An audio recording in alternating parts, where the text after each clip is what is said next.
This is a very important question to get right because it was absolutely key for me. When our foundation first started up, it was focused on reproductive health. That was the main thing we did because I thought, population growth in poor countries is the biggest problem they face. You've got to help mothers who want to limit family size have the tools and education to do that.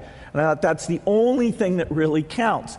Well, then I came across articles that showed that the key thing you can do to reduce population growth is actually improve health.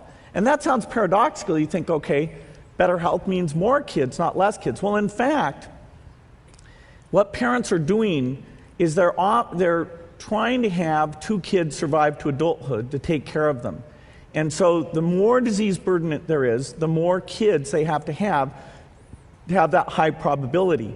So there's a perfect correlation that as you improve health, within a half generation, the population growth rate goes down. In fact, Hans Rosling here at this conference, in 2 of my favorite speeches, actually showed that unbelievable correlation that population growth has gone down.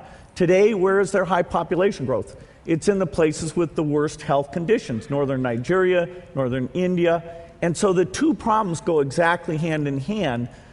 If we improve health rapidly, we will get the peak population to be as much as 1 billion below the current expected peak. That is about 8.3 billion versus 9.3. Of all the things that are out there, what could cause an excess in a single year of 10 million deaths? Now, clearly a big war could, and a pandemic, natural or created by bioterror.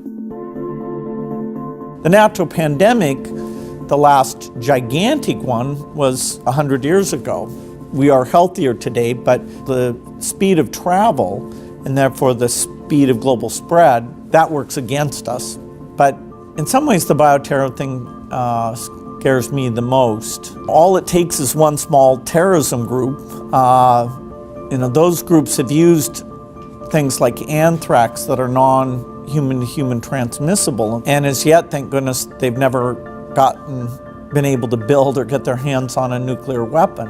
Are you nervous about your own life and No. what could happen? This thing will get a lot of countries before it gets to the U.S., but even the U.S. has to think about its global health security. It's a government thing to decide, okay, this is a problem, how do you move resources around, how do you allocate the scarce supplies? When an epidemic hits, governments having been prepared in advance and going through simulations, that will help them make the decisions that are only in their hands.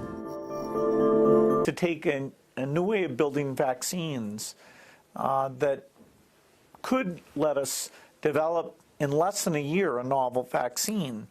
They're called DNA-RNA vaccines, and so we'll fund a few projects to build specific vaccines, but not only will we get that, we'll prove out that these platforms can work, we'll understand the regulatory issues, and it gives us a chance of being able to respond in time when the next epidemic hits. We're in the same situation we were in before, where it takes years to build a new vaccine.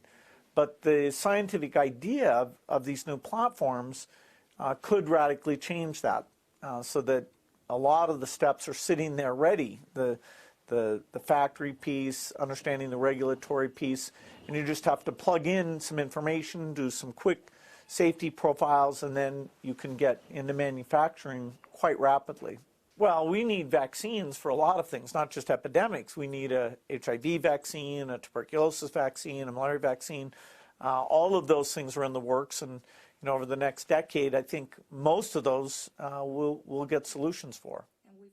$10 billion. I mean, just speak about the magnitude of that. That is by far the biggest commitment of the foundation, isn't it, Bill? I mean, this is by far the largest. That's right. We've been spending a lot on vaccines. Even that commitment won't cover all the needs, so we need the governments, both in rich and poor countries, to come along. But millions of lives have been saved with this commitment. Over 8 million additional lives will be saved. So it's one of the most effective ways that health in the poorest countries can be dramatically improved.